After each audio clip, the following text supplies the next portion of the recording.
Welcome to The Art of Growth and our Type 6 panel talking about relationships. If you are new here, you can go to theartofgrowth.org to take a free Enneagram test or an Instincts variant test, which is a really important part of understanding your type and your subtype. That's also the best place to reach out to us about trainings that we do for teams, and the place to sign up for our newsletter so you can find out about upcoming classes or certification. And so all of that is at theartofgrowth.org. But for now, let's go ahead and jump in with this episode on the Type 6 and relationships. Head people are those who tend to think from the rational or lean a lot on the rational part of our brain. So it's thinking through everything, overthinking many times, but it has to do with a focus on anticipation of what may come around the corner, whether from a negative starting point or from an optimistic starting point, or from a point of just needing to be resourced for whatever is coming around the corner. So that tends to be what the three head triad people or types focus on. And when you mean resourced, can you explain a little bit about what that means? Sure. It's a resource, again, from the headspace. Do I have enough knowledge? Do I have enough information? Do I have enough concepts to sort of guide me in life? It's a real dependency on that. If you're not a head type, that makes no sense to you. But for head type people, you know exactly what I'm talking about. There's a need to a reliance on, do I have what I need in order to meet the situation? Are my concepts, my ideas sufficient enough to sort of hold everything together? So there's a need to have that understanding before you feel like you can face the world. Or for others, it tends to be much more about, do I need to know what's coming around the corner? I mean, I have to have enough understanding about what's coming, because if I don't know, then I'm not prepared to face the possible dangers that are all around me. And for others still, it would be more of a need to feel upbeat, to feel positive, to chase whatever is going to be fun. So that tends to be also very much in the head center as a seeking for that opportunity that may be out there. You know, FOMO, the fear of missing out, is a major component for certain head types. Yeah, and for a lot of sixes, do I have the resources that's going to keep me safe? I think for a lot of sixes, even if they don't have a physical bunker, they almost have a mental or emotional bunker of supplies of what they need in order to stay safe in the world. Absolutely. It really feels that way to them, I need to know that I'm supported. So support is a major key need for sixes.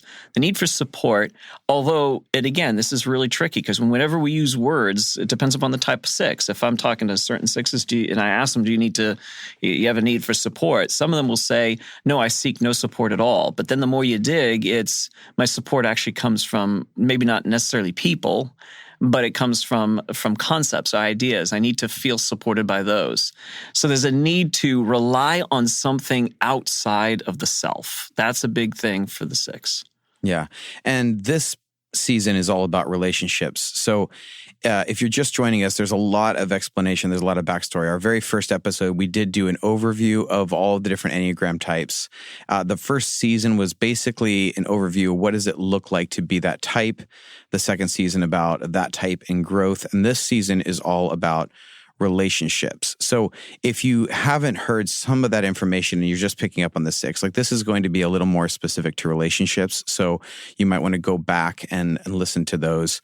But we have a panel of 3 sixes today that are all going to talk about the context of being in relationships. What do they need? What do they bring? How they see themselves in that context. And we are not doing coaching during the episode, but we are going to provide some coaching tips on the back end of the episode after the panel is over. But we want to take some time just to sit with each of the types, sit with them and hear from them, and just invite them in, invite in their energy, their language, how they communicate. So for now, though, let's go get into the panel of sixes and hear what it's like to be a six in relationships.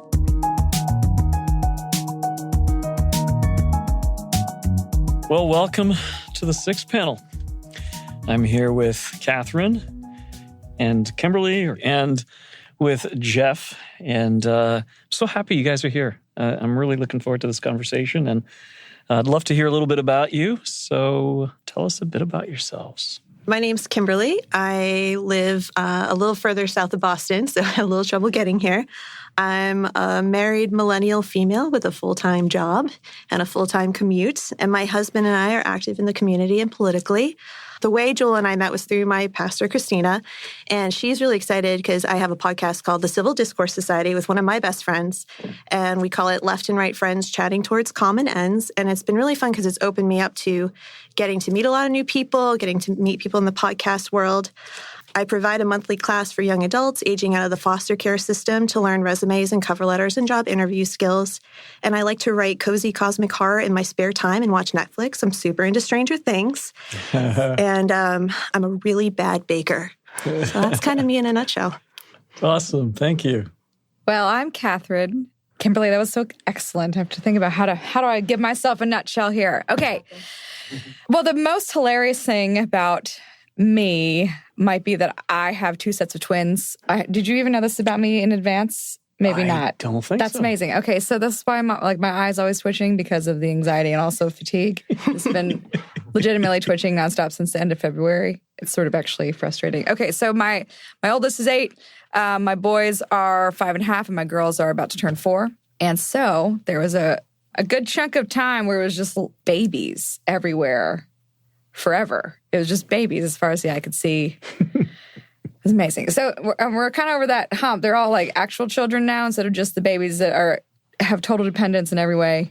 I work as a worship leader for Grace Chapel. And yeah, we just have a super fun time in our house. And the kids are really hilarious. Unofficially spend the rest of my time secretly diagnosing all the numbers for my children for the Enneagram. Of course. Nice. My name is Jeff. I'm a father of 3. I've been married this year for 30 years. I work for a civil engineering company in Boston. I guess that's it for now. Cool. I'm going to give a description of the type 6 and would love to hear your reflections on that. In the literature, type 6s are described as loyal skeptics, and they struggle with fear and a sense of being unsupported in life. And as a way to feel safer and supported, they plan for worst-case scenarios and are also very loyal to their friends, to their loved ones, to people they care about, as a way to feel safer and supported in this world. So that is a very brief description of 6s that are a whole lot more varied in who they are and expressed in very different ways. And that's the reason why we have the 3 of you, because I think we have 3 different also subtypes. And I won't get into that for today because of our limited time, but there are two types that are the most varied in the way they express their type, the 4s and the 6s when it comes to the subtypes. So talk to me about that description. What do you think? Is that captured for you? How does it show up for you? So go ahead and riff off of that. When I figured out that I was a 6, it explained a lot of things. It totally is how I live my whole life in terms of either protecting myself or someone else. And I always plan for bad things to happen and even role play them in my head before they happen and work towards avoiding those things to happen. And sometimes that makes me not move. And sometimes it makes me step out, depending on who's in trouble or what's happening. So it's been a huge help to me to understand that's where I'm coming from and to take a deep breath because other people don't necessarily know that about me or know that happens or what's going through my head. The people that know me now or have been talking about Enneagram for a while, they know that because we've been talking about it for a while. So it's helped them understand me as well. Well, I'm just a walking contradiction. And I know I talk about her a lot, but I really like my pastor, Christina. And we had this interaction once where we were speaking 2 different languages. And it wasn't that either wanted to hurt the other, but it was not working. And after that interaction, she sent me the test and she's like, do you mind just taking this just to see? So maybe that'll help me understand. And so I took the test, and I was a type 6 years ago. And it was just like this light bulb went on, because one of the troubles about being a type 6 is the ambivalence, is you're a contradiction. You're one thing and the other, and that other thing over there. And oh, maybe this, I don't know. And to see it on paper and be like, oh yeah, that's a real thing. That's other people are like that. And then also I have a really high level of anxiety, and just to be able to say, oh, okay, so that's kind of part of this and why it's part of that. And that has to do with not trusting the world at all, ever, the end. I was able to say, you know what? Maybe I'll go to therapy for that. So I've been in therapy a couple years for the anxiety, and I've been super grateful to have that structure outside of myself, because I do need outside structures. I do need outside enlightenment, meditation, and kind of working through what it looks like when I'm scared all the time, and how I can actually use that as a positive way. And there's one that really makes me laugh, because it says, I both hate stress and thrive on it. Like, that's my whole life from like age 5 till now. I definitely hate being stressed out, but it happens quite regularly. Man, I mean, after having even one child, let alone depending on how stressed I am, the number I might tell people is like 1,000 children or 87 children, like 50. I really have 5. It's the real number. But again, the thing about wanting to prevent the bad things from happening, that kind of really hyper kind of crept into everything, just wanting to keep children safe, and there's like dangers everywhere that can kind of, make you take a while to kind of figure out exactly how you want to execute a plan, because I just want to really account for all of the possible events that may or may not ever happen. Got myself a little sidetracked. What was the actual question? No, actually, you know what? I'm glad you guys are answering the kind of taking it in a different direction, because I think that's actually better. So I loved how you both talked about how you discovered your type and what helped in that process, and then what you came to. So maybe that's a better question, is how did you land on that you were 6? Oh, I mean, I just read through the brief description. It was like reading a literal biography of myself. And I was like, oh, it wasn't even a question. I mean, I did take a more formal test after that, but it was almost irrelevant. It was the literal exact result that I would have anticipated. So I'm a 6, wing 7, I believe. I'm married to a 5. There's interesting how everything interacts together. It's kind of fascinating. So I'm a counterphobic 6. I think I can be really misread as being controlling. I think that can happen. If I have anxiety and I have more questions or really want what I'm getting a sense that what I'm saying is being dismissed or disregarded, that is very alarming to me. And so and I want to I push back, want to hear an answer, kind of an exchange, kind of figure things out, what's happening in a conversation with someone. But my type, I think the counterphobic 6, I think, can be misread as an 8, which is more the challenger, someone who just takes control of things. I actually don't love being in control of everything. That's stressful to me. I would rather have a system that makes sense. So if things are alarming, like if there's a poorly run system, I want to help it be more efficient or effectual, and that can bring some challenges. So I think you're saying some really, really helpful things. Like, I think that your posture as a counterphobic 6 tends to convey something that really isn't what you're meaning to communicate. That's right. Because you're still feeling the anxiety of the 6. You're still feeling the desire to be supported and to have support. Yes. Even though the posture of the approach of the counterphobic 6, what may appear as a challenge to someone else. That's right. Yes. Yeah. So it's happened where it's actually just confusing for me to not even understanding what has just taken place in an exchange with someone, but me just clarifying something, just wanting to make sure, verbally processing what I'm hearing them say, saying it back, especially if it feels like there's a lack of care or I just said clarity twice in a row, which is... Well, understanding. Yeah, or sometimes. If someone's being sloppy in how they're framing something, I actually really do rely a lot on things that are true and accuracy, I would say.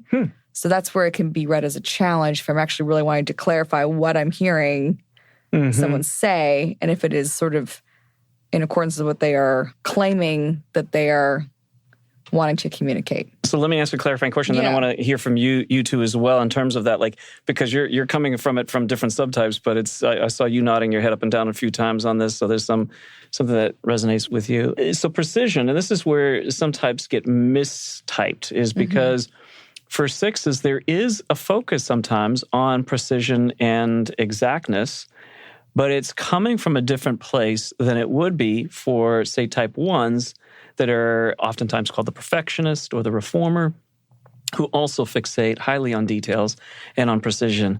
But it's a different thing for the six. It's a different sort of motivation and pattern behind that. So maybe talk about that in terms of, like, you're saying theology in certain words. Yeah. Does it have something to do with having something reliable for you to Absolutely. I want to trust?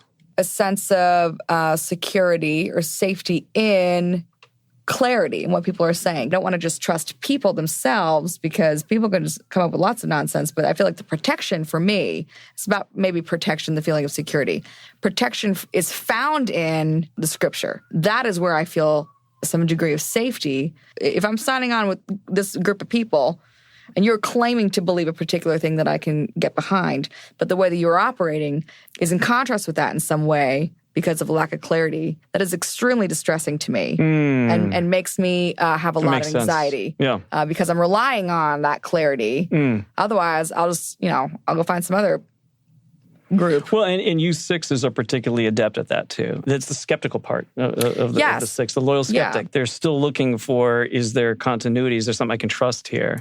Yes. So, Kimberly, you're nodding your head up and down. I want to just raise my hands. I'm so excited. I'm totally feeling what you're saying. I would say, yes, I want everything to go well for everyone to the best extent. So can we please agree on the rules? That would be really nice. And also, if there is a rule that we all kind of agree on and it's not quite right, can we please talk about it? And can we talk about it in a format where we feel safe to come to an agreement? I grew up in a very strict sort of Christianity. I'm now in the Blue Ocean faith, which is a lot more open to different interpretations. And that has been a real growing point for me. And I'm truly grateful for that experience, although it scared me to death most of the time. But I'm 6 years in, so we're getting there. The ability to know where the ground is and where it can shift and where it can't shift is very important to me. And I really need that trust in my elders in the church that if there is something going wrong, that you can talk about it and that they're also trying to better themselves, because we're all human. And so just that openness to be like, okay, this might be an area where I need to improve is really important for me with the people in my life, because you don't have to be perfect. You just have to want to be better and keep growing. And, as the world shifts, as community shifts, as we're all trying to find the best way to live and work and love together, well, we all need to grow and we need to strengthen. And if we can't talk about the rules, if we don't even have good definitions of what the rules are, it's that much harder. And at that point is when I tend to withdraw, because if I can't even kind of fundamentally come to the same level with someone to have that sort of conversation in a safe environment, then it's kind of not worth my energy. Maybe not the best way to look at it, but it's honestly how I look at it. Sure. Thank you. Jeff, what do you think? I don't like to draw lines, so I just want everyone to get along. I want to be in an environment where everybody can feel however or think however they want. And so I avoid any tension when it comes to discord or conflict. Or again, I just, even like with my kids growing up, tried not to draw lines that I couldn't cross over again. I try not to make rules that I couldn't go back on, or, because things change, your views change. This is really remarkable because you can hear the difference in what you find as that which provides safety and security and a sense of support. And for the self-preservational six, it really is about the connection with people. Like, that's where you feel the safest is, are we okay? Are you and I okay? And that feeling is important to you to have that settled, it sounds like. Definitely. Yeah. One of the authors describes it as the 3 ways of responding to fear: fight, flight, and friends. And that's interesting, kind of a descriptor of that. But that there's the 3, generally, are the 3 Fs are the fight, flight, and freeze. And those 3, it sounds like, happen within the type 6 at different points. Because the remarkable thing about 6 is that even though you deal with fear, it is not the thing that some people might think. Like you 3s, if you're afraid, you're just always in paralysis. You're not moving forward towards anything. Actually, you guys are more regularly leaning into courage and have to, because this is a constant thing for you. And so there are times where you do fight the fear, times you freeze, and at times you run away. But all 3 are, it sounds like, a pretty active day-to-day for you guys. It's so interesting, the idea of fight, flight, or friends. I noticed that there's some kind of group setting. And, if there's people in my home or some kind of event in there, there'll be times where we've hosted discussions of various kinds, and I will see someone and kind of have an idea of their background. And someone else has a very different background, and their potential for talking past one another. And I find myself really wanting to make sure that there's not going to be some big argument or something. And I want everyone to just get along and not kind of have that crisis of that, but still very anxiety producing. Even if I look totally serene as a host but I trying to kind of navigate those waters in a way that would make people feel supported, and being hospitable is something that's very important to me. Having people feel comfortable in my home and welcome and at ease. And then kind of the internal panic of when you see people, you're like, oh, you're 2 of those people on my little friend list that I thought would never meet each other. And now you're meeting each other. Uh-oh. And what's going to happen? Yeah.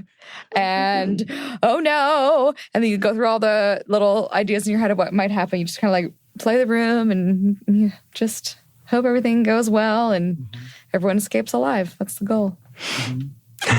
You're echoing with that, Jeff. Yeah. Deal is to always stay alive. I actually have a line for that my friends and family know. I'll come up and say, how about those Red Sox? And I don't care about baseball at all, but they know that I'm danger, Will Robinson. Yeah.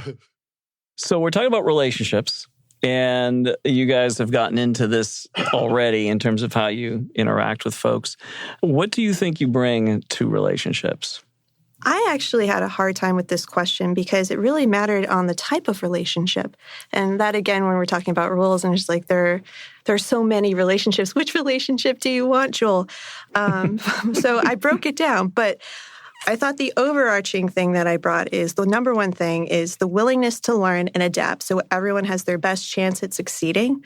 And other than that, it really depends on the type. And also, if I'm really in someone's corner, I'm like right there to fight with them. If there's an emergency, I'm usually one of the people that they call. For friendship, I think I bring a lot of laughter. I like to joke with people. I really care that others are comfortable and actively monitor the room to make sure everyone's okay. And if someone isn't, that's where I spend my time. So I'm usually with that person who's quiet because I want them to enjoy themselves and bring them out. And I don't know what they're going through, and that always concerns me. If there is an emergency, for example, whether it's twin infants or in the preemie unit and you're really overwhelmed, I'll drive to Maryland. Or if you had a panic attack in the metro, I need someone to get you, I'll show up. I'm also not really comfortable without structure. So a hangout can fill me with anxiety before it happens, but I'm really working on that. So I love a structured hangout. That is where I like to be. If it's just free form, that's really tough, but I'm working on it. I just want to make sure I can park my car in a reliable space. Oh, yes. That is the thing that is the most anxiety producing. I want to know in advance that I'll be able to park my car in a place that will not get towed. Super important. So. No, please. So as a family member, I found actually this one really interesting and difficult because I'm the family member that will establish boundaries so we can all be treated respectfully and with love, even though that's a very difficult conversation to have.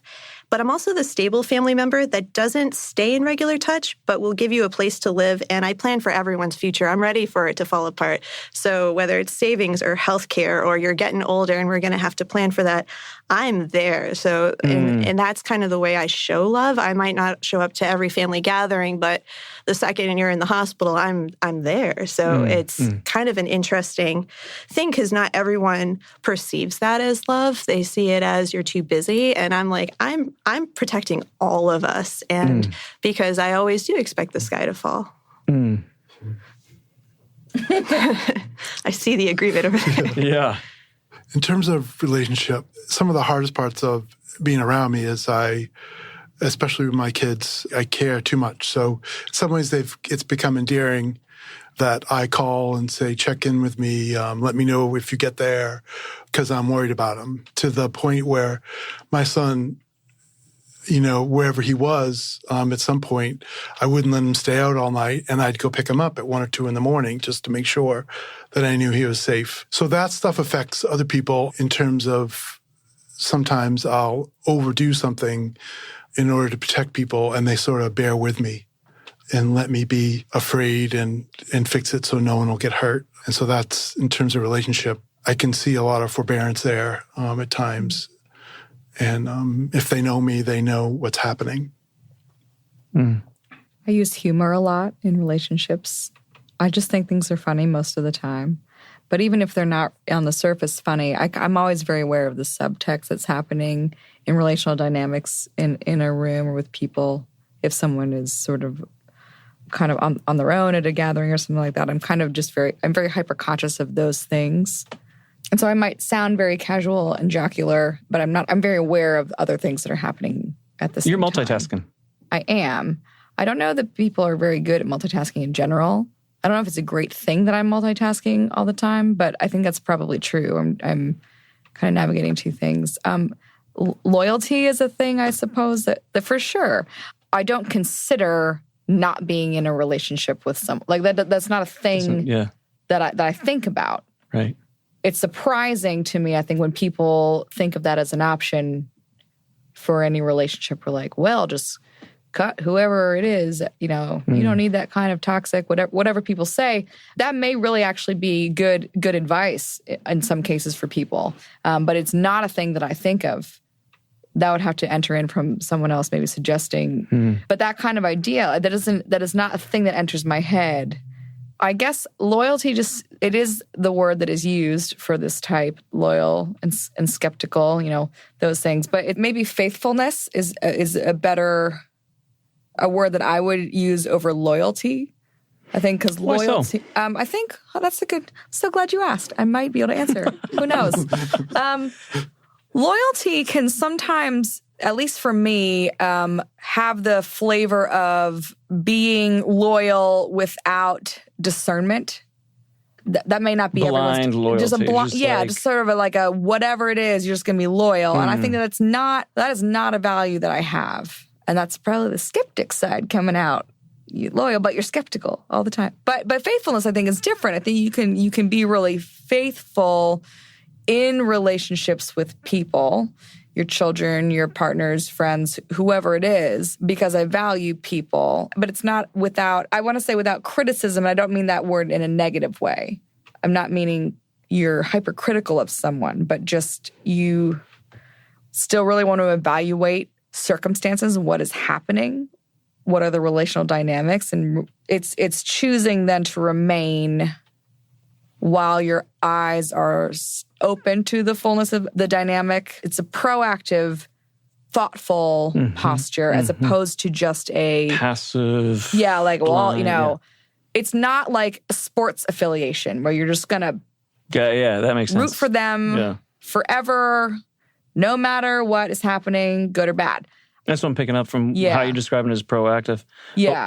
Kimberly, would you nuance that similarly, differently? Have you thought about that? I have actually thought about that a lot.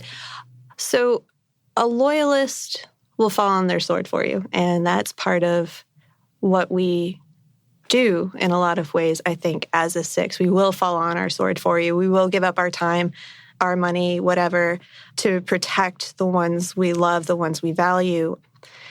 I like faithful as well, because part of what I've been learning in therapy and about anxiety and things is that you can have boundaries. And I think a loyalist in some ways doesn't have the boundaries necessarily, whereas a faithful person is both faithful to you and to themselves. So I do like that distinction, because one of the things that can happen to us is we'll get walked on because we want it to work. We want you to be safe. We'll pick you up at 2 a.m. Doesn't matter if I have work tomorrow.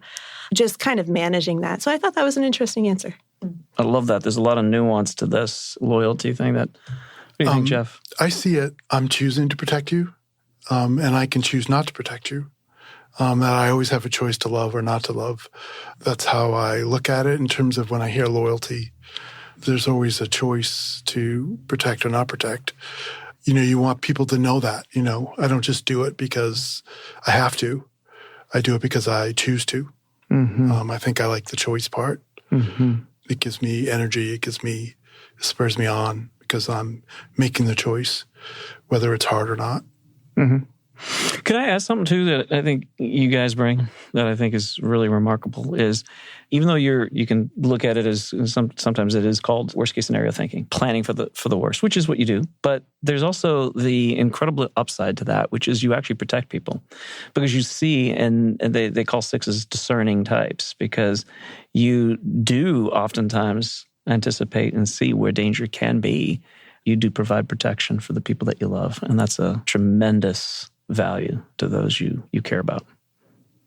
I think it can get tricky if it's beyond a family environment, because that's where it can be perceived as being controlling, or like you just want to have your own way or something. If you're seeing a real danger, and I don't necessarily mean a physical danger, but something that lacks wisdom, or is you can see that it's gonna really end poorly, whatever, like a bad relationship or something. You want to say like, this is a really, really bad idea. This will not end in a positive way. And that can, I think, be read as, like I was saying earlier, this may be more common for a counterphobic six. I'm not sure, but being read as like wanting to just kind of bully your way into things, and then it's actually a very different motivation. Ultimately, for the protection of people, that you want to say, don't do that random thing. That is not a great idea. And not because I just need to have my way. It's because the other thing being proposed sounds disastrous. Mm-hmm. Yeah, that type of thing makes me go for long walks. If I can't control the outcome of what's going to happen with someone, and I know they're making a decision I wouldn't do because it sounds risky. One example I would give for that is I work at an oncology firm that we work on oncology drugs, and I see a lot of pictures of cancer all day. So when I see someone smoking, this thing rises up in me, and I'm sorry if any of y'all smoke, but this thing rises up where I just want to say, please don't do it. I know the end game. I know how long it takes. It's not worth it. Please don't. But on the other hand, it's their freedom. They're not my person. Like, maybe I'm not talking like people I know, just like people on the street, like especially kids. I'm near a high school. When I see high schoolers smoking cigarettes, I just want to be like, no, please stop. And I'm like, that is legit not your concern. You cannot do that to these high school students. But I do worry for them, and I worry about them all the time because of the atmosphere I'm in. It's interesting, like, how much can you help your community? All of us see all the problems going on in our communities, whether it's the opioid epidemic, whether it's budget issues, having a living wage, and how much can you really help people, and how much do you need to go for that long walk or 5 to really just tamp it down? It's a really interesting kind of cognitive dissonance to really just find those boundaries in your own life and not scare some high school students. All right. Second question. What do you need from your relationships? I would say a primary thing in a reciprocal relationship would be someone who is listening. I tend to verbally process whatever is happening in my life. I like being able to say it to a person who is a trusted person, hear myself say them, sort out what it is that I'm thinking, clarify those thoughts. It's sort of like a way of making a map for myself, one of those, picture maps people kind of like to do and kind of organize and sort things out. I do that verbally, and it is very helpful to me to do that. And so you ask, what do I need? It's almost easier for me to say what I don't need, which is someone to try to themselves solve a problem for me without being specifically asked for their advice in how to solve the problem. I want to hear just someone tracking with my thought process. What I'm saying is making sense at the way that I'm sorting it out, that those things are, that someone can say, I understand that component. And then I can take that and put it here or in my brain and then get another piece and be like, okay, I'm going to say this about this thing. Kind of work out what is going on. Pretty sure I'm a 6-wing 7, but there are like some little components of 5, I think, that kind of slide in for me where it's just like, I want the information to be accurate.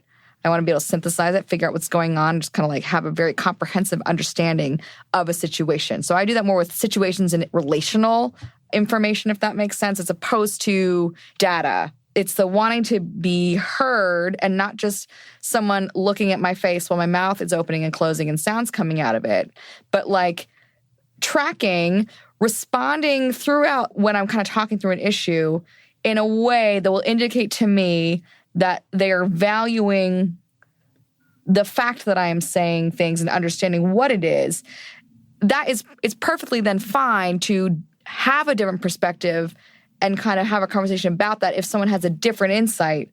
But giving me a very short, flippant response as a solution to whatever it is that I'm talking about makes me then very skeptical whether or not they've actually taken time to hear and understand what I am saying, which then produces more anxiety. And then you're like, oh, this is so stressful. I don't know about you. That's just me. I'm just going to somehow guess, and maybe people who are 6s may resonate with that. So that is something, just a real a connection of understanding, not solution providing. That's not what I'm searching for in a relationship. Someone else to provide a solution. We can work toward a solution, but that's not the first thing that I'm wanting to have. That is super helpful. And especially since it's not like you've not thought about the throwaway solution from 6 to 12 different angles and have already come to like 4 different outcomes for that one solution that they threw out. Thank you very much. Yeah, I hate that. For me, it's emotional ambush. I need to trust you enough that if I'm walking into a situation that it's not going to be that if you need to have a hard conversation with me, you will tell me ahead of time. I will come and I will be there emotionally for you, and I will have that hard conversation, but don't surprise me with it, please. Yeah. Like, I really want to be there for you. I really want to know if there's a problem. But if you just pull the carpet out from under me, it's going to take a long time for me to trust you again, to have that sort of emotional intimacy. That's so interesting that you use the phrase emotional ambush. I mean, oh yeah, those things have happened to me on rare occasion where it's like a very serious surprise, which is strange because everyone knows how I feel on any given day. There's literally no secrets for myself. The way that I kind of embody the 6 on the Enneagram, there's no hidden reserve of how I'm feeling. So when other people don't operate that same way, that is very surprising to me because I kind of anticipate. Because the way that I am is you can tell how I feel, and there's no hidden other thing. So that's apparently not everyone, and that's always, it continues to surprise me all of the time. Absolutely. I think, so one of my favorite things about when my husband and I started dating, we made this promise to each other that we would always be completely honest. So if he asks, how are you doing? I will tell him how I'm doing. But if I say fine, he also knows it's fine. And that's been a really nice thing for me because, especially since we feel everyone else out all the time, to find out that there is that reserve that we weren't aware of is very jarring because we do our best. And some of that is us projecting on others what we're perceiving. But we tend to know how people are doing. And when it just comes out of the blue like that, that's a real, like, oh, our world has shifted. Let's try to figure out the new rules of what's just happened. In terms of relationship, I like steady and the same all the time. So that's not always possible, but I like it as much as possible. What's funny is what you said about in terms of people hearing you. I've had that conversation many times, and I just want them to empathize with me and just tell me, I hear that sounds difficult. It's usually enough for me because I've already solved it sort of a million times in my head. If I need help, I'll ask. I'll literally say it out loud that I need your help. Yes. So for the most part, my whole family knows me pretty good. And so they work with me. And sometimes they'll talk to me and tell me things, even though I don't want to know them, in advance because they know I need time to process it and to work through it, which is helpful because then I go for my long walks and I think about it and I process through it. And so I'm very fortunate that the people around me work with my fears and my worry. What do others find confusing about you? I am all about the cognitive dissonance. I love ambivalence. I've come to love it. It's taken time. But I am thinking 4 or 5 different opinions about something at any given time. And whichever one of those wins, I'm not quite sure. And when they're going to win, I can't tell you. So there's a great Miranda Lambert quote I have because from one of her songs, and it's, "I'm changing day to day. You'll never know me by asking how I've been. You'll never keep up that way." And it's so true. Any different day, something else is going on. And just knowing what happened yesterday or the day before, I can't promise you that's me. And I understand that we all need to label people and things and put them in a box because our brain can only process so much each day. So I do have that sensitivity. On the other hand, don't expect me to have the same opinion about something all the time because I'm always looking, I think the world is constantly shifting. I'm always trying to shift to find my place in it and learn and better myself and better my community.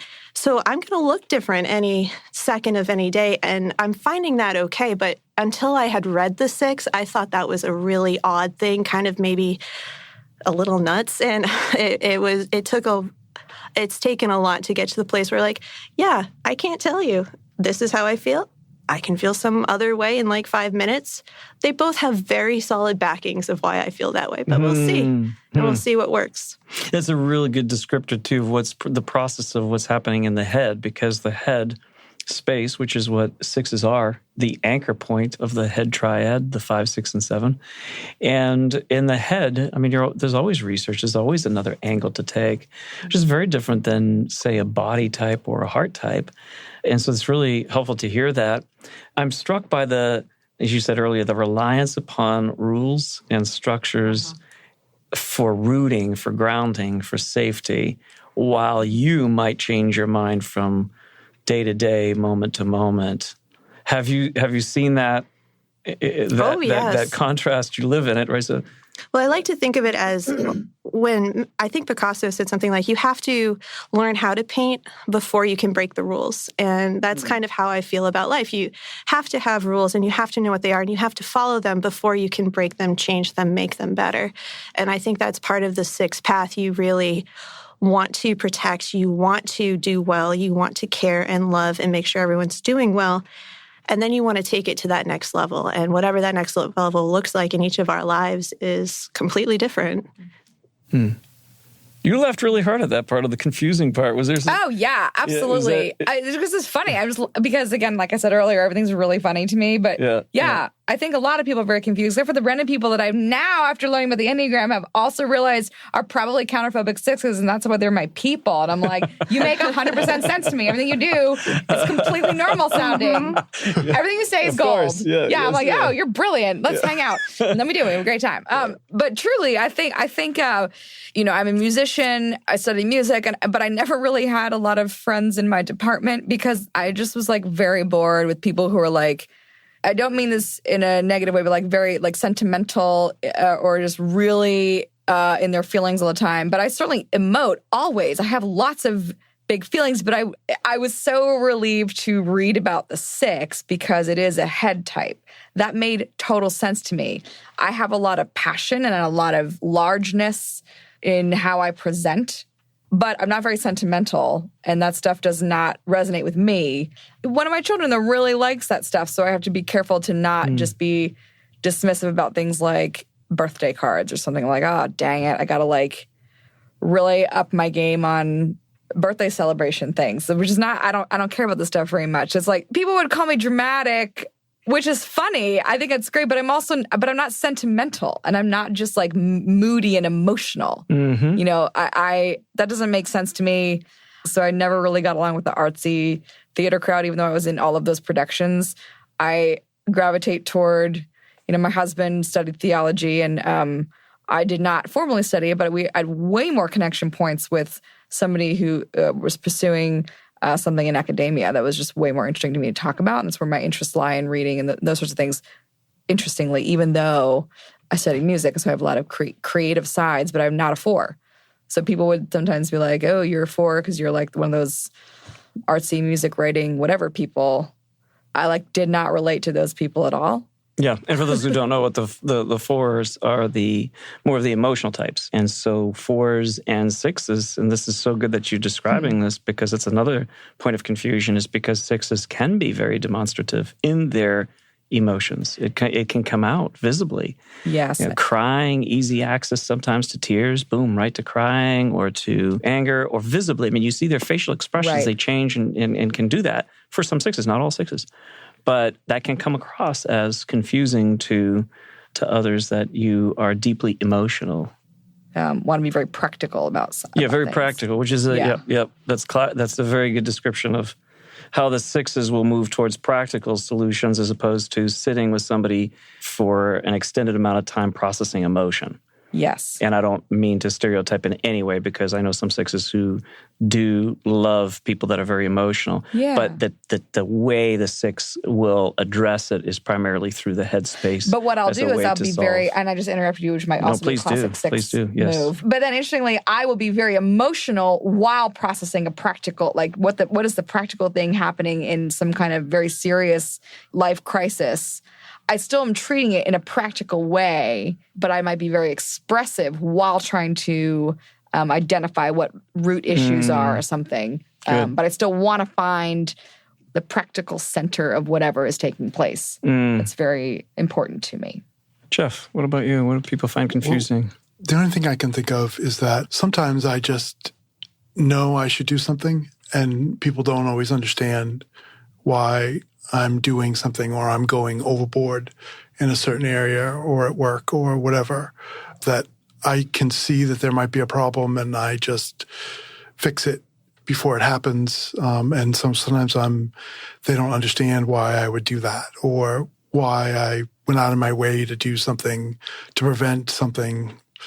And so sometimes I think, misunderstood that way. I'm not sure how to answer it. So people think you're wasting time. Maybe you're overthinking something. Yep. Why did you? Sure. Yes, definitely like that. Like preventative, you're looking, you're anticipating, and so before the problem may occur that you see could happen, you're kind of already like at home, creating a safeguard for I'll it. spend money to fix something that doesn't necessarily look like it needs to be fixed, but it does.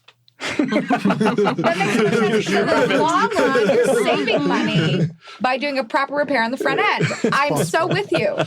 Or for projects at work, sometimes people didn't always understand why. Yes, definitely preventative. Sometimes I'll work extra either to make more money or I like to win. So I like to make sure that I've done as much as I can to win in terms of finishing the project or getting things done on time. I'm a little crazy like that. Oh, yeah. If someone gives me a deadline, look out at work. It's going to happen. Yeah. Because I don't want to fail. Don't want to fail. Don't want to lose my job. And if I can't meet the deadline, I think that's when I get emotional. And I'll start saying, well, you keep giving me changes and you said you want it done by tomorrow at noon. I can't make that deadline now without staying up all night. And it's not that I don't want to. I actually really care about it. You're just not setting me up to win. Right. Yeah. And why would you do that? Why didn't you plan your time so that we all can win? Yeah. I feel you. I'm like Oprah. I want everyone to get a car. I want everyone to win. Yeah. Yeah, that's awesome. That's very, very helpful. Like, I love the insights you guys are sharing. It's super helpful. This is a bit of a nuanced question, right? So I paired these two up together, which is, the first one is about how you might be confusing to other people. This one is about how you feel misunderstood at times. That there's an intention on your part, but somehow that's being misread. So it gets at the question from a slightly different angle. In what ways do you feel misunderstood?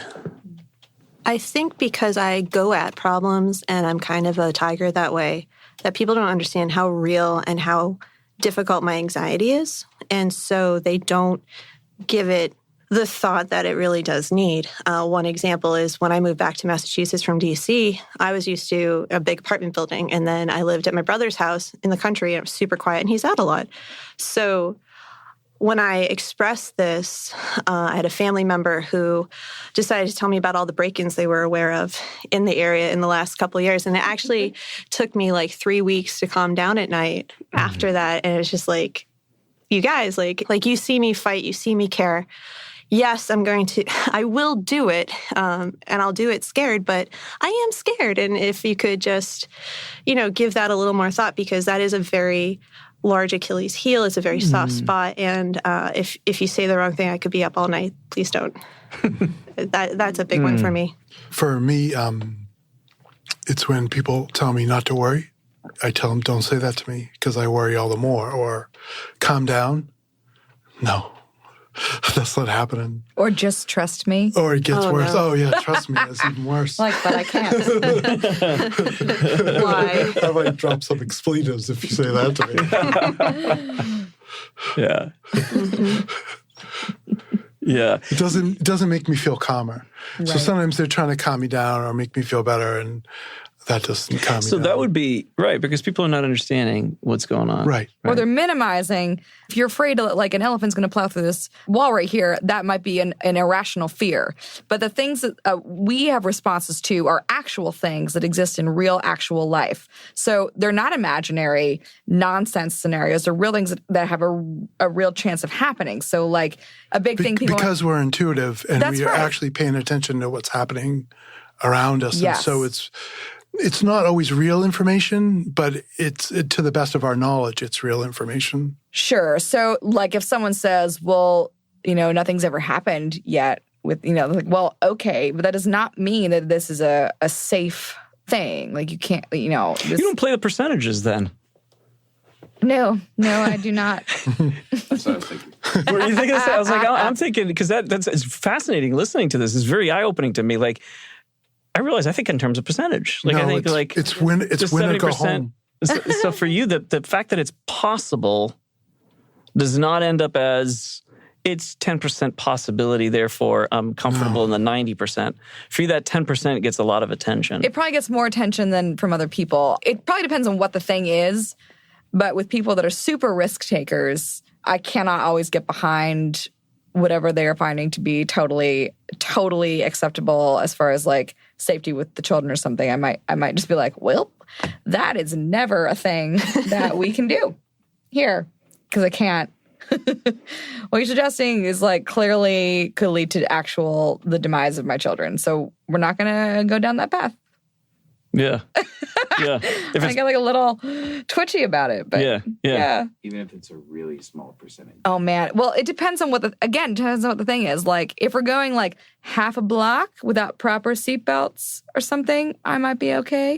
If we're going to be trucking down the highway, absolutely not. Everyone gets the right booster seat, buckle, whatever the thing is they need. Like, I can flex on those rules a little bit sometimes. It really depends on to what degree. Because otherwise it's just dumb. Well, so that's the fascinating thing about the overpreparedness. Like, there's a lot of overpreparedness about sixes. Where I'm married to one. When we go on vacation, it doesn't matter if it's just a 2-day trip. The car is jam full of stuff. I've learned not to ask questions about that because there's an answer. There's an answer for every one of those. Yes. And also, you're welcome because she's watching out for you. Yeah. Yes, that's right. very true. That's Thank very you true. is appropriate. Thank you is appropriate. Yes, yes, except for when I'm carrying all that stuff. But that's so. This is what's part of the whole preparedness of the. I call myself the donkey because. My wife ends up loading me up, and I'm the one carrying That's so great. 50 things. And I'm just walking in, and AJ, my son, carries nothing. And, That's also funny. And so I was like, oh, I'm just the donkey. That's okay. I don't ask questions anymore. Because there is an answer for every one of those things. And when I listened to her, I realized it's a small percentage that could happen. But if it does happen, in her mind, the very fact that if it does happen and she wasn't prepared, that she can't live with. Whereas I can live with it. It's like, if it does happen, I wasn't prepared. It's frustrating, but I'll get over it. Yeah. Well, it's a guilt thing too, because if it was within your area of control and you didn't do it, there's so many things I can't control, but of the things I can control and I don't, well, that's on me. And there is a guilt there if it goes wrong, and I could have prevented that. And so that's part of it, because you do care about your loved ones. You might have too much stuff on a trip, but you also know they're not going to get sunburn. And if they do, they have the aloe. And if they get poison ivy, you've got the calamine lotion. And if it's something else, you've got the other thing. Bug spray. Yes, Don't forget absolutely. the bug spray. Bug spray, absolutely. You know, you've got the little tick clipper if they've got ticks, because I don't have one of those. they're so good. I need to get one.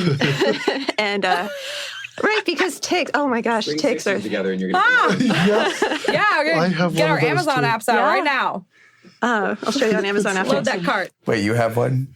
Yes, but I just took go outside because it's too risky. I just stay in my house. It's safer there. Oh man. So what happens when something happens you didn't prepare for?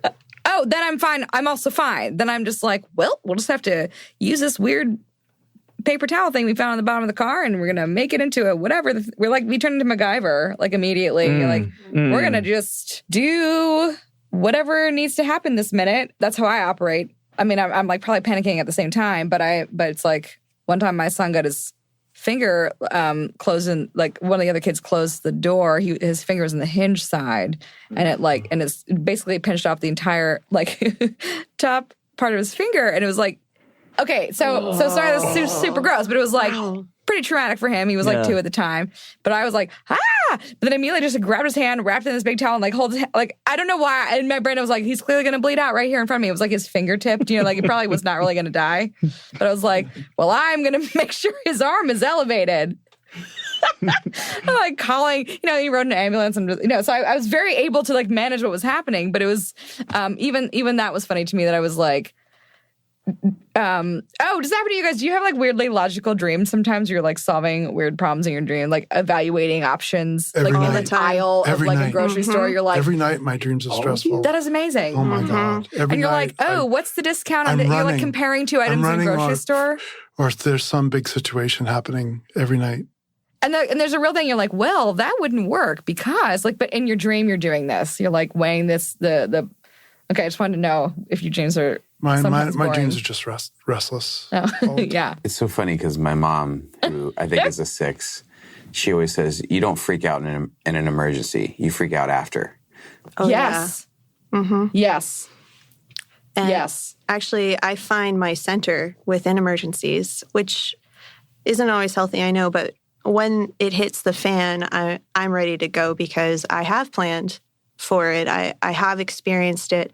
That's when you have to protect no matter what. And that becomes like that's like the only focus. And so, but once you're done with that, once they're safe enough or they're stable or whatever, your blinders come off and like you open up to everything that could have gone wrong. And yeah, you just smashed to bits. And it takes a while to get that inner strength back because you've expended so much energy protecting, caring for whatever needs to be done that it really does take time to kind of recenter, find your safety again, and that sort of thing. Well, I'll tell you what, if a zombie apocalypse does happen, I'm protected. I've got my wife, my sixth right. wife, and she's already ready for She's got it anything all to happen. packed in the car. She's got a bunker got- somewhere. She's got all her supplies. She's ready. I actually planned for that for fun because zombies aren't real. So that's a fun one. I've got like 5 plans for zombies just because it's a fun thing to think about and it kind of helps me with how my brain works. Zombies, vampires, I'm ready. But when it's like climate change, it's a little harder, like economic downturn, those are things that are real.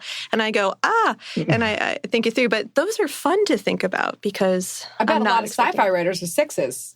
I bet that's true. Just thinking what could We just happen, had a what real could go breakthrough. wrong. The Get a 6s breakthrough. may be the ones who write it, and the 5s will read it and 6s enjoy. will also read it. Let's this- not pretend here. I will absolutely read sci-fi. Yeah. So I love it. really appreciate so much of what you guys are sharing. I'd love to hear this final question I think is very important for everybody who's listening is How do your loved ones get to know you? Time spent talking through things, or I'd say that. Conversation that's not just shooting the breeze, but doesn't have to be filled with drudgery of like needing to be, that answer is weird. You had started by saying earlier in the conversation that track with me when I'm working through my spinning, through my thinking of all the different possible issues or struggles or worst case scenario thinking, whatever it is that you're doing in that moment. Yeah. Stay with me and track with me. Yes. And that feels like you're not at a distance, or you're not just dismissing my thoughts, or right. And that's important to you, and that feels like relationship. It sounds like to you. It does. And I think I do like humor. I don't need everything to be very serious all the time. Even when things are like, life has a lot of serious things and a lot of grief, a lot of sorrow.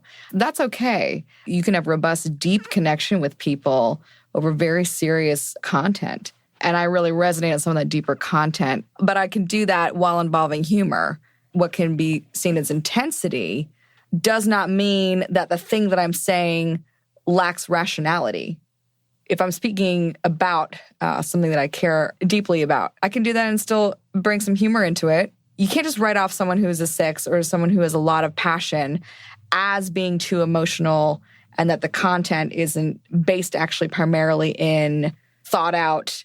It's like you said, it's rational. Yeah, because it can appear irrational because of the emotion. That's right. Emotional expression. So people might hear the emotion and miss the content. So that's a thing that 6s and myself in particular, maybe other 6s, need to kind of grow toward being able to filter out. Like, I'm not bothered by emotions. People can be as big emotions as they can. I can still hear their content. That also apparently is not something everybody's able to do. I might sound like I can just off the cuff talk about anything, but if you're giving me new information, I cannot just respond what I think about it right now in that moment. I do need some time to process it, maybe like you were saying, going for a walk, or in my case, maybe verbally process with somebody else to be able to synthesize what it is that I actually think about whatever was given to me as new information. So creating space for you. So being present with you, tracking with you, creating space for you, allowing you to go off and think about things without demanding a response from you. Yes. Is helpful in helping to bring more of you out so that people who are in relationship with you can get to know you a bit more. Yeah. We're not speaking out of emotion. We have emotion while we speak. Oh, I love the way you just said that. We are exhibiting emotion as we're speaking, but we're not speaking out of the emotions. I like that. That's good.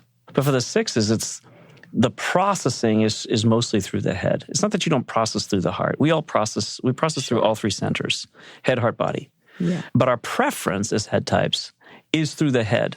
The analytical, practical plays a significant role in the processing, but it doesn't discount that there are emotions connected with our thoughts. To say it the way you said, I think is helpful, because it's not that you're being guided by it's not like the emotions are guiding predominantly your thinking in a given moment.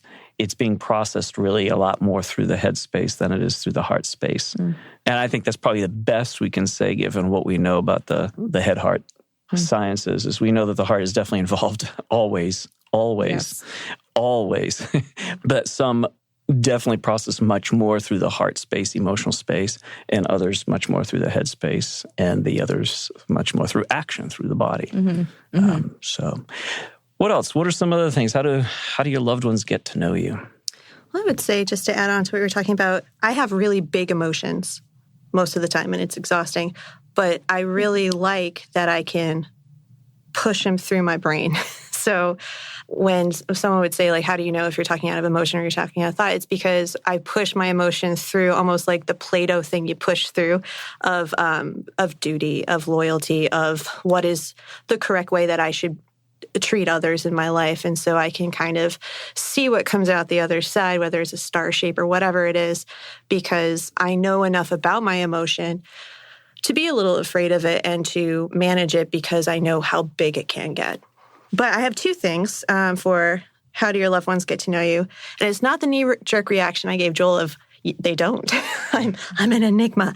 No, the first thing, for me, it's time. It takes a lot of time to really know me and for me to open up.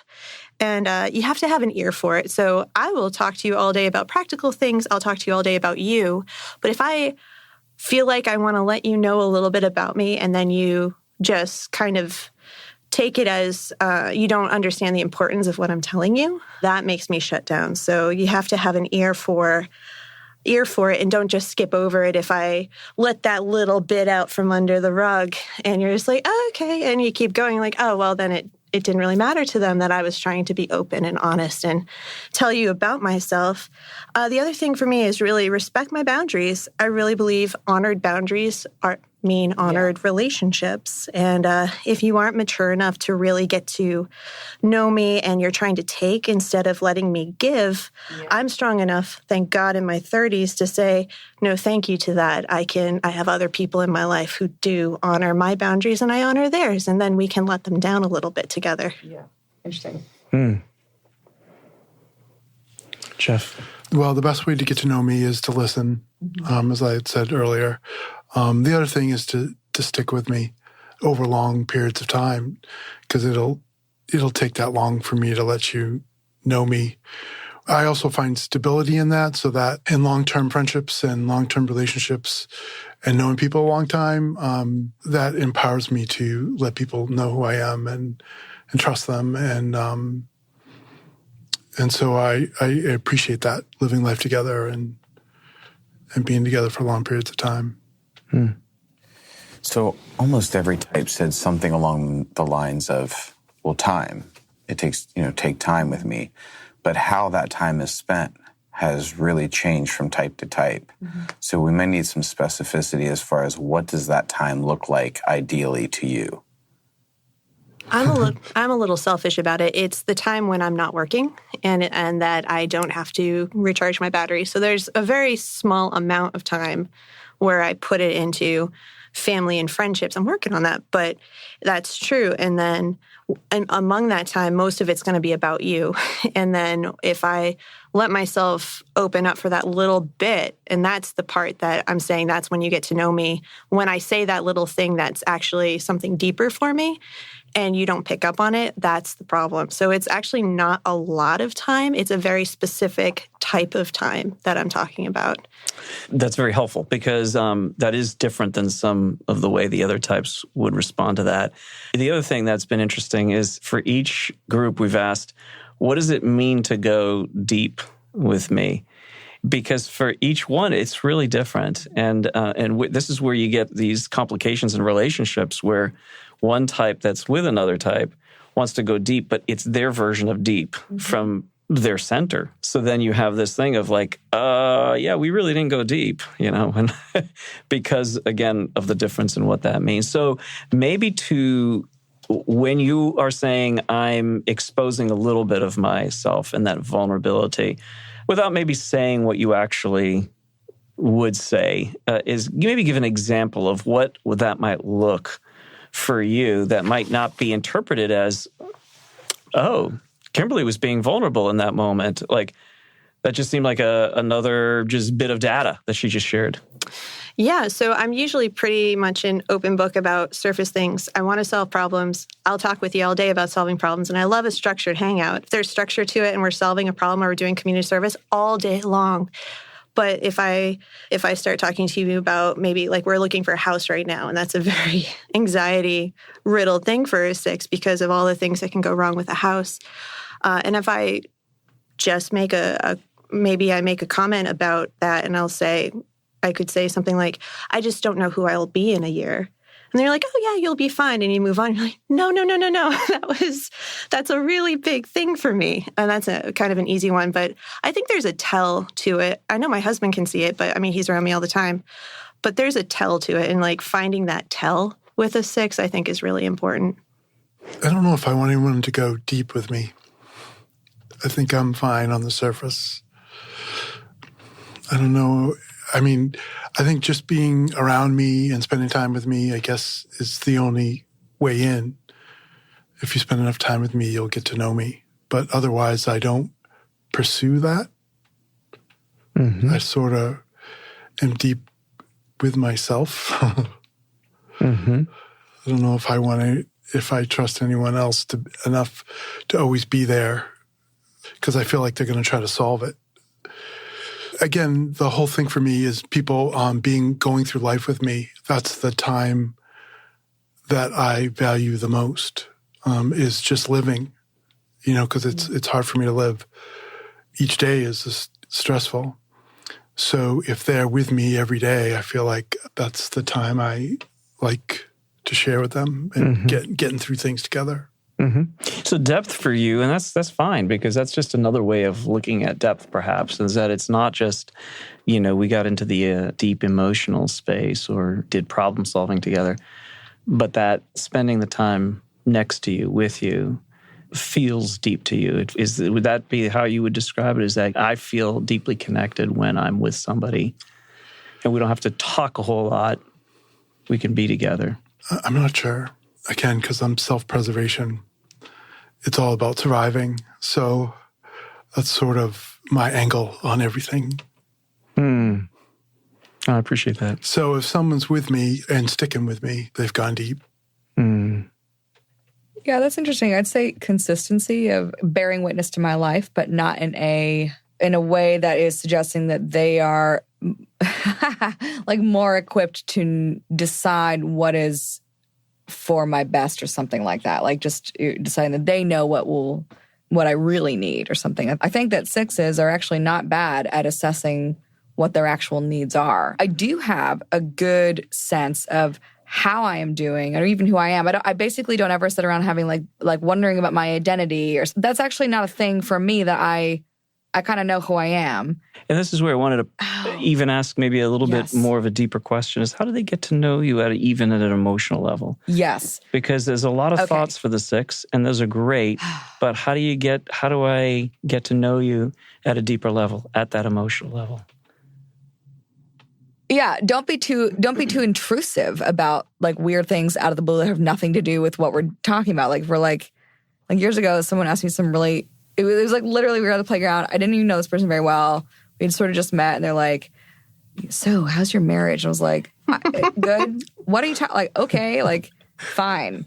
Like that, like I'm not really going to answer this. Like this is years ago. It's fine. The person is fine. It was acquaintance, but it was like that person. Maybe they were like a 2 or something who just like really wanted to be the person that helps you. Or I have no idea.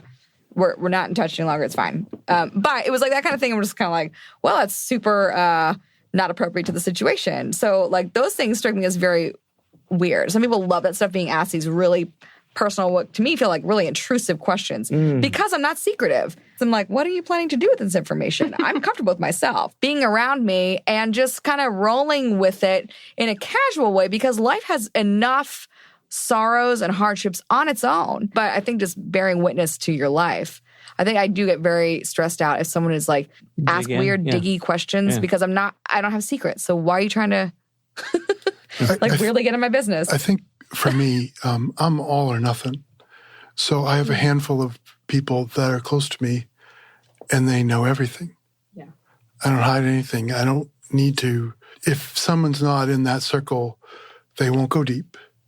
Or there's no way to get in unless you become one of the 5. One of the 5. Yeah. It's all or nothing. So if you're in that 5 circle, you usually know everything about me.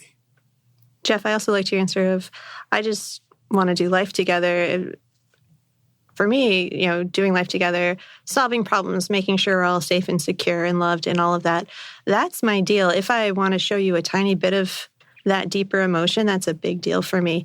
I'd rather, for the most part, just be the problem solver at work, the person who's dependable in my personal life. And if you want to ask me an intrusive question, at least check if I'm okay first or something like that. And especially don't come to me on the playground about it. That was just so funny. But there are contexts for that. There is context. Yeah. There is context for opening up more emotionally. But for the most part, I don't want to. I'm happy to talk about anxiety and therapy and politics and all of those things. That's fine because that's all solutions and things to think about and stuff. But as to like the deeper emotional stuff, 5 people. Sure, that sounds good. Yeah, the people who ask me how I'm doing, I just give them the acronym of FINE, which I can't say all what that means, but usually because that's how I am all the time inside my head. Mm-hmm. I think what I've really noticed in this series of panels, though, is we use phrases like spending quality time. And then every type, when you ask what that means to them, totally different. And you guys use phrases like doing life together. Yeah. But I'm like, there's so many types that doing life together means going deep emotionally and processing emotional information. So I think one thing that's really become evident to me throughout this season is people use a lot of the same phrases, Yes. but they mean something totally different by it. And so when you're hearing someone say, I want quality time, you're going to interpret that through a grid that may not be what they're saying. And so you guys pointing out, like, this is actually what this phrase means to me. Well, is why- it also depends on who you're talking to. Yes. Totally. So when I'm talking to someone, I can tell whether they're going to be able to hear me or not. Yeah. Or That's part of the whether it's discernment, going right? to go You're- right Yeah. over Yeah. their head and I'm wasting my time. And you have your antenna out. You're reading Oh, that. sure. You're picking up Yeah. on You can tell immediately if someone is like if someone is patronizing you, it's like instantaneous. It only has to happen once. Yeah, it's like, all right, that person. I've heard that a lot. I've heard that quite a bit from you sixers. Like the whole patronizing thing really is Oh, it's so off-putting to annoying. you. Yeah. And I don't know if I generalize it to all head types, but I can tell you a lot of the head types I know, because we live in our heads, we actually don't want to be helped. I found myself seeing this happen in different realms where someone's trying to explain something, and I feel like they're doing a terrible job of trying to help me.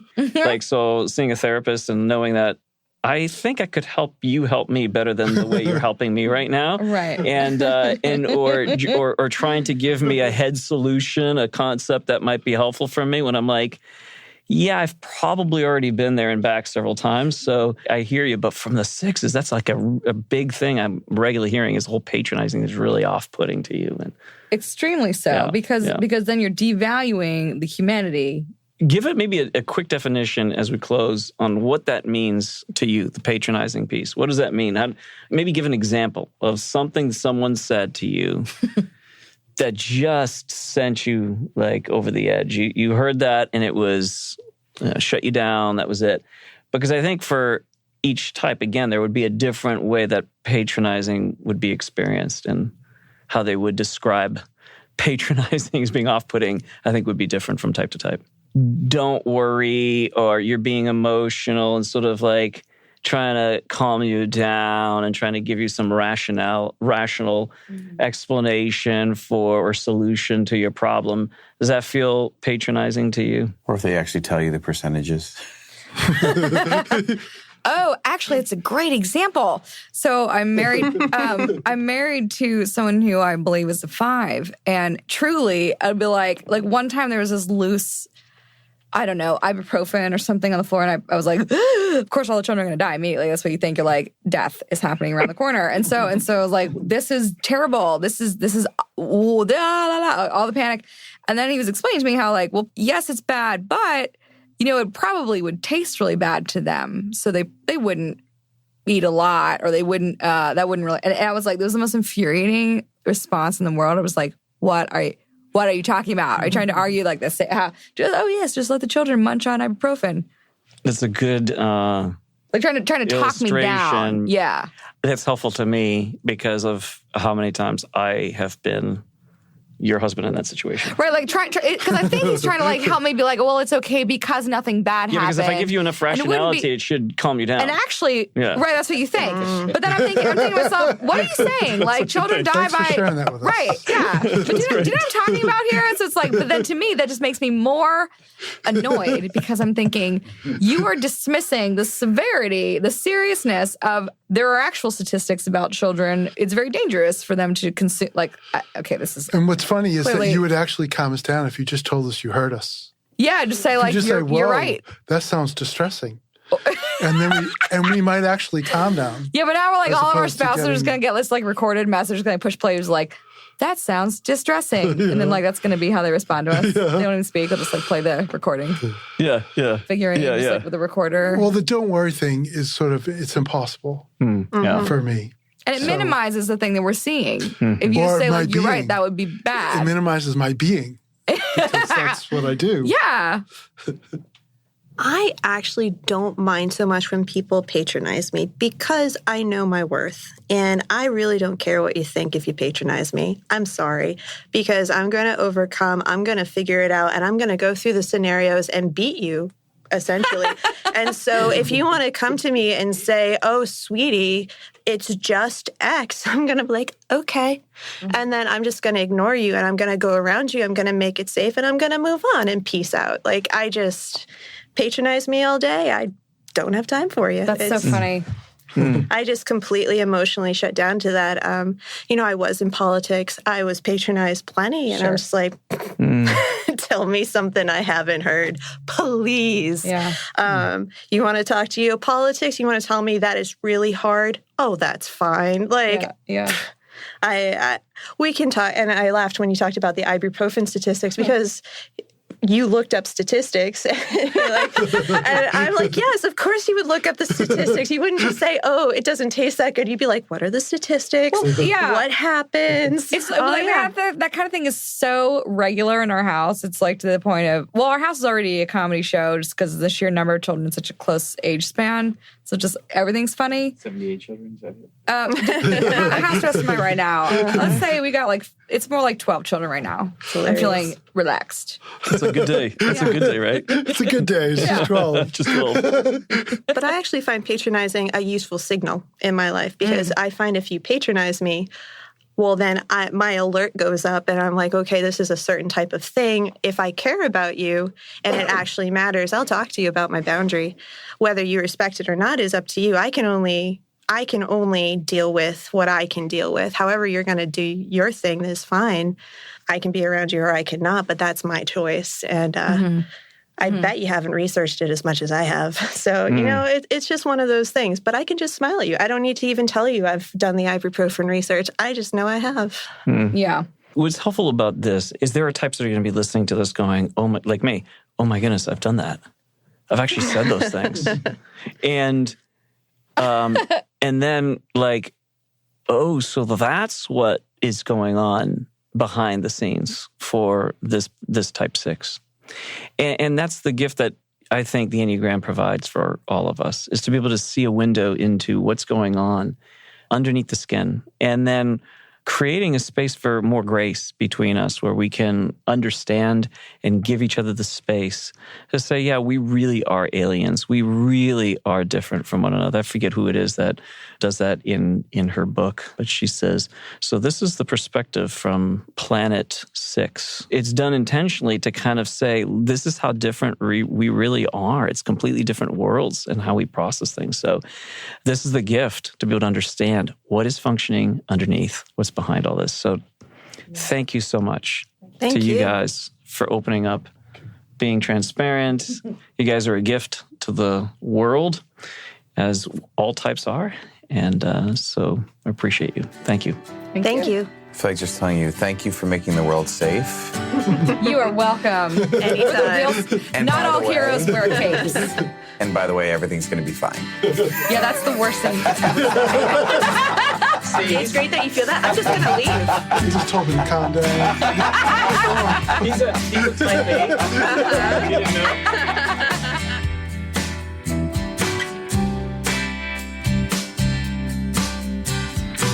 So thank you so much to our panel of 6s. We appreciate so much your willingness to come on and share what it's like to be you. So hopefully, if you're a 6 out there, you found some things to relate to.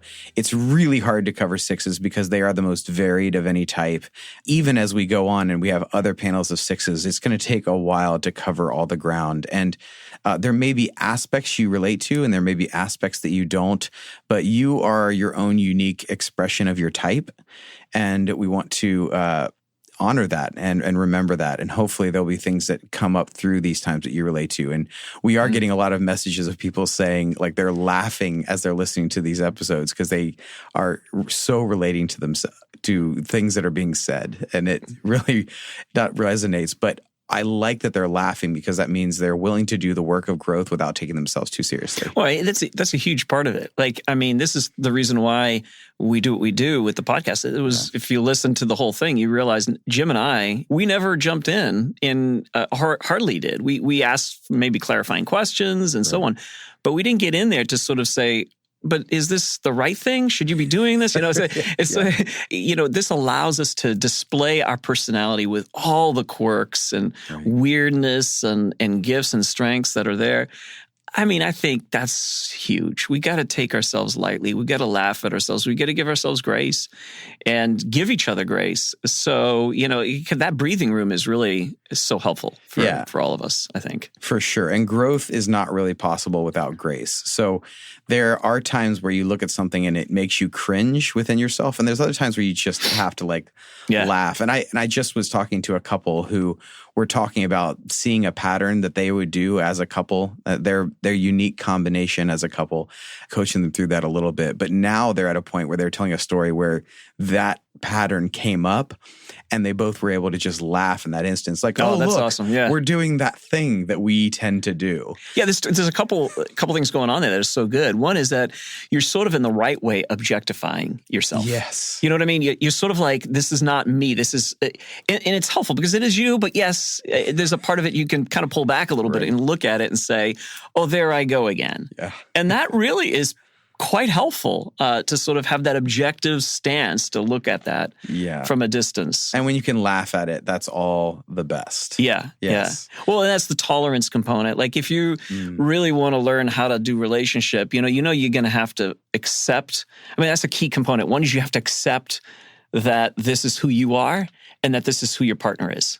Yeah. And I think if you can get there to acceptance of this is who they are, then you can start to do that with a little laughter. Like, I don't have to change everything. And, the struggle you have with them, it's okay. Like to be actually able to say it's okay and then move towards laughter. Wow. That's a huge thing, I think. Yeah. Normalizing first. And I think that's such an emphasis of what the work we're trying to do is starting from acceptance, starting in this place where we look at it and there's humor. And it's funny. You could definitely tell especially when there's 3 or 4 people in the room and they would say something that everyone resonated with. Like, oh yeah, the thing is not shame. It's humor. It's funny. And that's amazing. Yeah. Yeah. It's so great. Well, to hear some types go, I didn't know that others felt the same way or thought the same way. Like, wow, I am not alone in this. And then it becomes funny. Like, well, I guess we all do this. And some of you out there, like you would have jumped off at some of those points in that conversation. It would be so great to hear from you. And so we'll love to have more of you on the podcast at some point in time as we continue to do this work. But we do want to do some coaching tips at the back end of this episode, specifically for sixes. So just as a launching point, let's start with the sixes. Coaching tips for the sixes in their relationships. Yeah. So sixes, you need to become aware that much of what is driving your fear is not actual danger in the world around you. Much of it is actual danger in the world. So those two are very true. And the more you do your work of transformation, of growth, of self-awareness, the more you'll be able to discern the difference between the two. That's a very important point for growth in the six. So when you begin to see danger or maybe your partner isn't supporting you, you don't feel supported by them, what you might want to think about is that real or is that me? Is that my chronic need for support that can never really be truly satisfied by anybody? And so doubt your doubts. That's one of the most helpful tips I've heard from sixes who have told me that that's been actually helpful for them, is to begin to doubt their own doubts, to question their own questions, to be skeptical about their own skepticism. And so as they do that, they begin to realize that maybe this fear, maybe this perception that my partner is not supporting me is actually more of something that is happening internally. And if I can call that out of me and just expose that, then maybe the power of that, the drive, the compulsion will sort of lessen. And that's actually been true for a lot of people. So I think that's the first thing that I would say about sixes. And also sixes, in the context of relationship, you have a strong need to be understood. You want to be heard. You want to explain yourselves. And there is an aspect of that which is really good. You can really help your partner. But there's also an aspect of like, someone is not going to fully see something from your perspective, no one else. And you're wanting to communicate as best you can so that you feel like you're being heard, so you feel like your needs are being met. But at the same time, having grace for the fact that another person is not going to be able to be in your head, and they're not going to be able to follow all the rabbit trails and do all the lists. They're not going to be able to keep up with you in that space. Yeah. And so it's that tension you have to walk between wanting to be heard, wanting to be understood, communicating the things that you need to do, but also realizing that no one can fully live in that space with you. And it's going to be exhausting to a partner if you try and make them keep up. Yeah, that's a good point. Again, this goes back to the work of tune into yourself, tune in more to your own internal workings. As a six, you're going to lean very much on in your headspace. It's very important for you to work more towards your own internal, your heart, your motivation that comes from the passion of the heart, the emotional center. Those are helpful in relationships because then you stop externalizing. The whole thing with the six is that everything's on the outside of them. The dangers are on the outside of them, when really what's functioning in is the fear that's driving that. Also the resource or the help that they need, their reliance on external things like authority figures, at the same time being against the authority figure, or on concepts and ideas that can be supportive to them. And it's really tuning into making decisions from the heart space and making decisions also from the body, and all three centers integrating together, develop this sort of internal knower, like I know that this is what I want to do. And it's scary at first, but as the six starts to make decisions without needing all of this rationality behind it, that they can just start moving forward, then stuff starts happening for them. They start growing. They start realizing that maybe I didn't need all that. Maybe I was okay, and maybe I am truly okay. So I think that's important in terms of relationships because that burns people out sometimes when you're just sort of like running that way for a while. Yes. I think you really highlighted something a little bit ago about the perception of danger and feeling like they're in danger. And I think one of the healthiest things a six can do is to develop the wisdom to decipher and discern between discomfort and danger.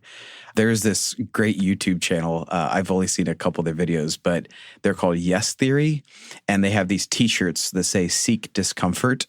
And they're all about seeking discomfort and doing things that take them out of their comfort zone.